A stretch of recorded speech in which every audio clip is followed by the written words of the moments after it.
Takže Tomášku, co nám děláte? Dělal jsem maso. Ano. Můžete dávat do... Dělal jsem 2 dešti. hovězí a vepsový. To jsem... Hovězí neměla, dneska to dělal jenom srdcového, ale dělá se to z hovězí. Takže teďkom jsem to zavaluju. No, vidím, že vám to jde krásně.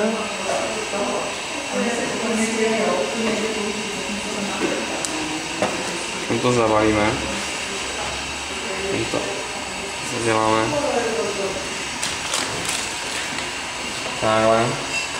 No, máte to krásné. Tam si nakrájíme. Fíkne.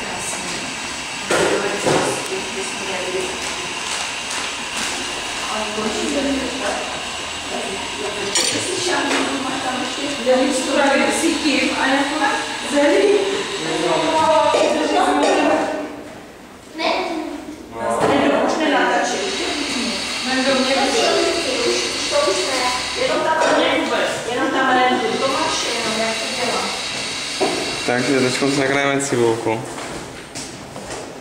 Já jsem totiž strašně krásná na všech videích a tak mě miluje. To dáme do základu. Já se že ne, ale to slyšet ještě.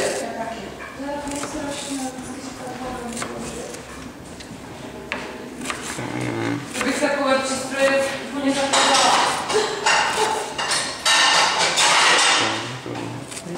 Vidím, že vám to jde krásně krájet.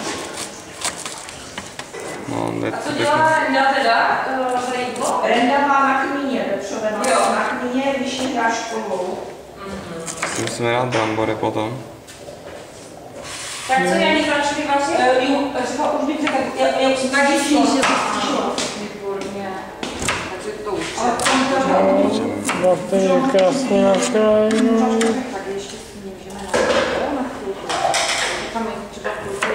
Jenom budete ještě brambory vařit. Ještě brambory, vidíš to? Jo, výborně. Tak to je. Takže máme nějaký hrnec.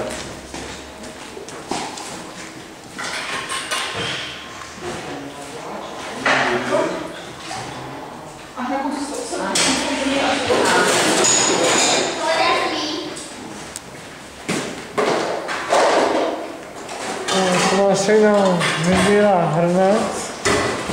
Ten, který bude OK,